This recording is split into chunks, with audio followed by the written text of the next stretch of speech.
Yeah, g'day everyone, and welcome back to the Gold Coast Titans Frontline podcast here for our weekly live show on an unfamiliar day. Of course, usually we'd be with you live Monday, 5:30. There was an NRL game on during that time, so of course, not able to go live then. This is another solo show as well, guys. Ross is unable to be with us today due to unforeseen family circumstances again. So we wish him all the best with what's going on there. And of course, we are a live show, guys, so we do want to see those comments roll in live so we can react to them. And that way, when people listen later as a podcast, they can also hear some other perspectives around our club at the moment. So welcome back, guys. Let's jump straight into grading our performance. Look, I don't know how to say this to you guys other than it was an F last round. Of course, I'm talking our loss to the Broncos. It was just unacceptable for our fans. There was really no excuses there. There's not too much else I can say about it that I haven't already said in previous weeks around why it was so disappointing. And I'm going to try to be optimistic and positive where I can in this episode. So I'll save any other comment I've got till later, guys. But go ahead in the comments if you are here with us live and let me know, what did you grade our performance? I graded it just a straight F. It was just a fail in every sense of the word, particularly when you consider we went down to our arch rivals. Really disappointing stuff there. Alrighty, guys, Titans news time. Let's talk all the news around the club at the moment. We've got a bunch of players in the Origin Under-19 squad, which will be before Game 2 Origin. I think it'll be the Thursday, the day after. So stay tuned for that and make sure you get to our website to check out all of our juniors that are involved in that. Bo Fermor has unfortunately been dropped for the Maroons. However, Tino for Aswamala Awi and Moeki Fotuaika keep their place. My opinion on that, guys, let me know what you guys think, whether that was fair or foul. I'm going to go ahead and say it was foul. Look, I'm a Queenslander, so in a way, whilst I'm commenting from a biased perspective as a Titan, it also comes back to the fact that I suppose I am a Queenslander, so I will try to support as far as that's concerned as well. But look, Kurt Capewell, people say, well, he's been selected because he can play in the centres as well. He's got great versatility. So can Bo. However, Bo can also play in the middle. We've seen him play in the middle channel of the field before and do an equally great job. So I actually think Bo is more versatile. He is younger than Kurt Capewell. I think if Bo was given a chance to start, he would do much better than Kurt Capewell. There's always, in my opinion anyway, been this myth around Kurt Capewell that he's some great Origin player that always steps up to the next level, and he always finds himself back in this team. But I just don't see it, guys. I really don't. I do think that Bo Fermor was unlucky in this instance. He'll be back in the Origin team, no doubt, in the future. This isn't his Origin career over for him. In some ways, it could benefit us here at the Titans. He could come back with a really dedicated mindset, trying to get back into that team. Or it could crush his confidence. We've seen it go either way with players in the past, guys. So I don't agree with the decision. I'm disappointed Bo was dropped, but I'm happy that Tino and Mo kept their place. Some NRLW news, guys. Natasha Panatani, she is signed with our Titans NRLW side for the next 3 seasons. She's played for the Tigers in the NRLW before and played for Tonga internationally. It's also Brock Gray's partner, one of our props that unfortunately hurt his ACL earlier this year. Final bit of news, guys. So this is the first time the Titans have had a primetime game, talking about the Friday 7:50 p.m. slot, since 2021. So it's been 4 years since we've been on Channel 9 in their primetime slot. In partnership with Canteen and the Lottery Office, we are going for the world record, the most people wearing a bandana in one place. Now, we are doing this as a club to help raise awareness for young people impacted by cancer. And you can be part of a 360-degree stadium photo to mark the moment, plus take home a cool memento with the unique bandanas available at this game also. So if that sounds interesting to you guys, head to the Titans website and check that out. Alrighty, guys, let's go doom and gloom. Welcome in Liam Gilbert from Facebook. He says, why are the Titans so bad? Let's try to get into it because I think that this game review will probably shine some lights in some areas that it's not good for a club that's going last at the moment. Broncos defeat us 44 points to 14. It was another week, guys, where the only points we scored as a team was when the game was already gone. Make no mistake, if this was a 0-0 at the time, we are not scoring those 14 points. They were simply scored because we were versing a team that was so far ahead at the time, they just felt comfortable and didn't care to put in that extra effort. And we have had a lot of points this year that have come via that metric. regardless, we still have, I believe, maybe not the worst attack. The Knights would probably have worse than us. We'd be in the bottom 4 for attack. I know we've got the worst defense. So I don't take any solace in the fact we scored 14 points in this one at all. I think it's another week where we've not only struggled to score points as a team, but we definitely failed to defend them. We conceded a try in the opening minute, and we were down 24-0 after 20 minutes. I can't really break anything down from that, to be honest. Like, we just got blown off the park. And I really wish our team had a different mindset, but we just got blown off the park. There was just defensive misreads across the whole field. You know, typically in games in the past when I've broken it down, I've said, our left side wasn't the strongest in this one. Brian Kelly wasn't in sync with Alofiana Khan Pereira. Or maybe I say middles just didn't have enough in them to get us over the advantage line. But the entire team missed the mark here. They just scored all over the park. We had the same amount of ball as them, possession-wise. We made a similar amount of tackle breaks. The difference was in the line breaks department, where they come up with 9 because they were literally just going through like there was absolutely nothing. So I went on a big rant yesterday, guys. Last episode about everything I want to see changed with the club at the moment.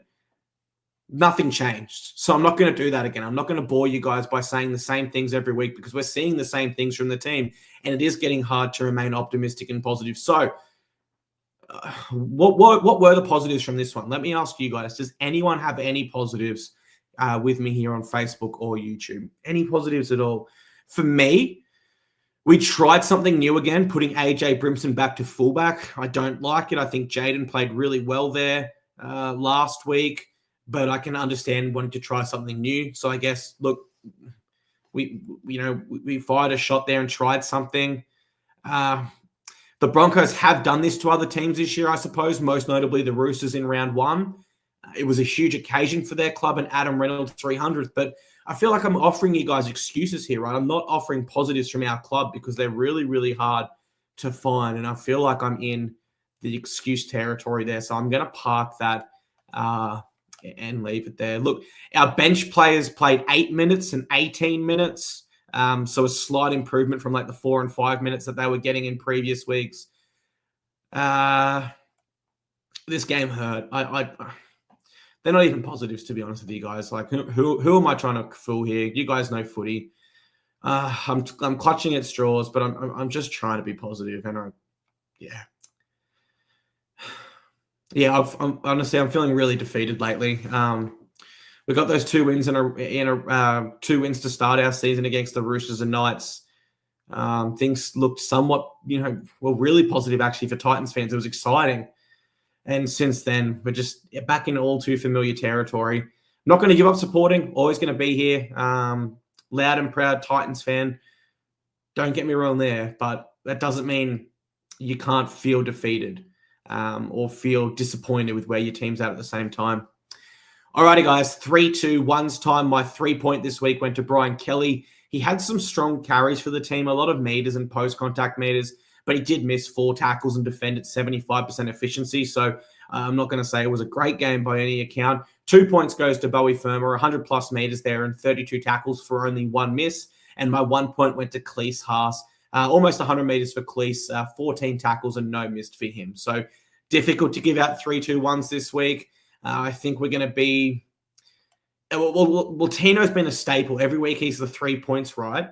But now we're hearing he's been dealing with a sternum issue. And his numbers in post-Origin Game 1 backing up for us was still strong.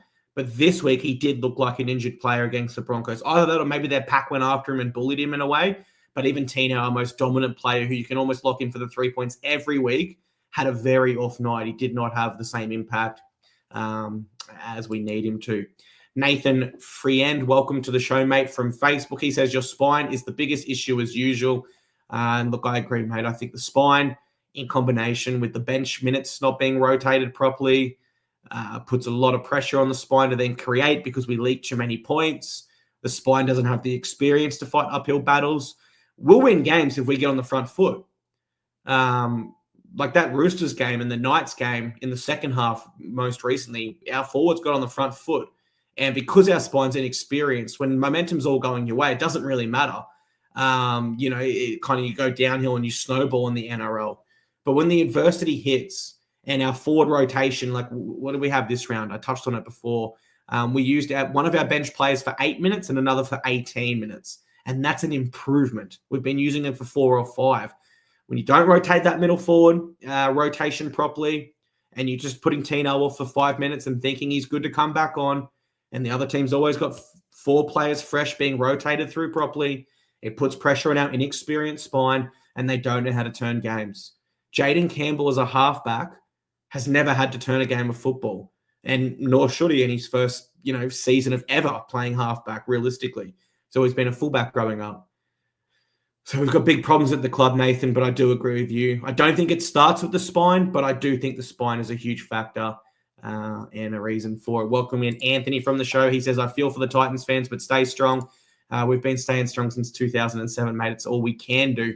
All righty, guys, affiliates recap time. Mackay Cutters defeat our Ipswich Jets, 26 points to 18. Tweed had a bye round. Now, there wasn't too many standouts for our affiliated players in the Ipswich Jets team, but the Jets do remain in 5th. Tweed, they remain in 11th. Next round, we have Tweed facing the Mackay Cutters at home and the Jets on a bye, guys. Let's move into the team list section. So AJ Brimson remains at fullback. Look, we've tried it for 2 weeks now. We might as well try it again. We've got to try something. Kieran Foran, Jaden Campbell in the halves. Some big gaps in our forward pack, guys. Jamin Jolliffe, Sean Mullaney, and Regan Campbell-Gillard in the front row. Jimmy Jolliffe's been really strong off the bench for us. He's probably been our only strong bench player, the only bench player that's getting consistent minutes. Sean Mullaney, yet to make a real impact in the NRL, but we are hearing rather that Sam Verrills is going to make a late push. I think we really need Sam in this to be any chance at all. Chris Randall, not a noted back rower. I don't know why we persist with that at all. To me, it reminds me of when Ruben Cotter plays back row for the Maroons. It can work. It's not a bad pick, but it's not the best pick. Chris Randall does his best work through the middle because he has such a strong passing game from playing hooker his whole life, where he's also been in the middle defensively. Don't forget, we're talking about a guy who broke the record for the most tackles of all time of an NRL player on debut. Cleese Haas-Lock. Now, new faces on the bench this week, guys. Jacob Arlick-Winke, Isaac Fa'asuamaleaui. Concerning to see them both there, not because of anything they've done, but they've been getting used for less than 10 minutes per game, right? And Regan Campbell-Gillard and Jimmy Jolliffe are not 80-minute forwards. So big concerns there. Then we have Josh Patson making his NRL debut. He is a back rower. And Tukey Simpkins, who's represented the Māori All-Stars before. He's also debuted in the NRL at the West Tigers previously. Arama Howe dropped. I mean, he got 18 minutes and scored. I don't get it. Why did he get dropped? I just don't understand the logic there. So I'm looking at this team list, guys, and I've got a lot of concerns, to say the very least, which moves me into the game preview, guys. We are versing the Sea Eagles this Friday at 8 p.m. We're at Seabus Super Stadium. And I'll be honest with you guys, as a Titans fan, it's tough to get excited for this game. It's really tough. I don't see us winning. I just think it'd be silly to tip us, if I'm absolutely honest. Let's go over Manly's strengths coming into this one.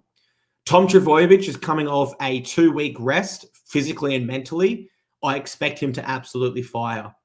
Daly Cherry Evans will undoubtedly be fired up after being dropped from the Queensland side, playing in Queensland.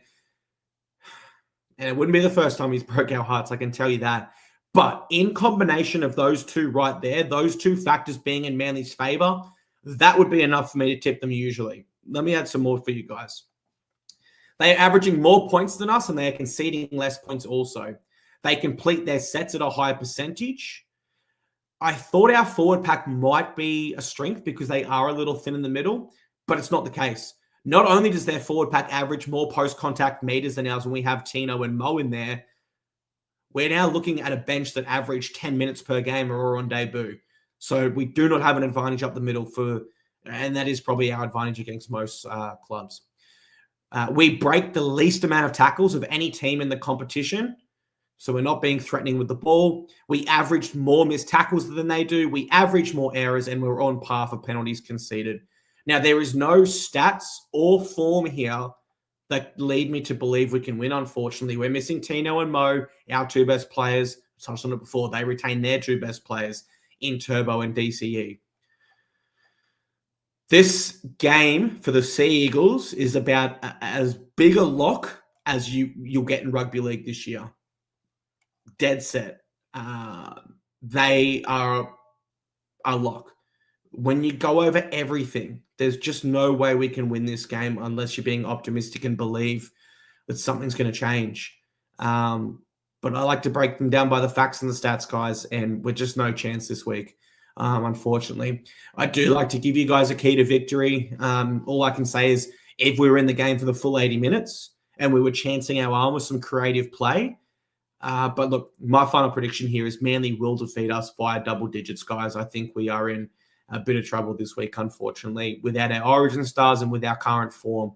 I don't think it's going to be a great night for us on primetime TV, unfortunately. Back on the Gold Coast, first time being on primetime TV in almost 5 years, and we roll out arguably the weakest squad we've had in 5 years against a squad that has two players, two superstars that'll just be absolutely fired up. So we're in big trouble. Anthony Peake from Facebook says, do you guys miss Tanner Boyd? Yes, we miss Toby Sexton also. We miss Jamal Fogarty also. But nothing we can do now but believe in our current halves. Alrighty, guys, we'll be back next Monday at 5:30 p.m. Back to our original time. Have a great week ahead, guys. A great weekend with the footy. And fingers crossed we can pull off a miracle this round. Thank you very much for your time in viewing the Titans Frontline show. And finally, I'd like to apologize to all of our listeners, whether there is a podcast after or with me live here now, and just say sorry that I couldn't be more positive this episode. I really tried to be as positive as I could whilst also breaking it down for you guys. And I'm in a really difficult spot in regards to that because there's just not much positivity to talk about at the moment, guys. So I tried my best. I know that wasn't enough, and that's why I'd like to offer an apology to you all. And go the Titans, guys. Fingers crossed we can get something done this round. Cheers.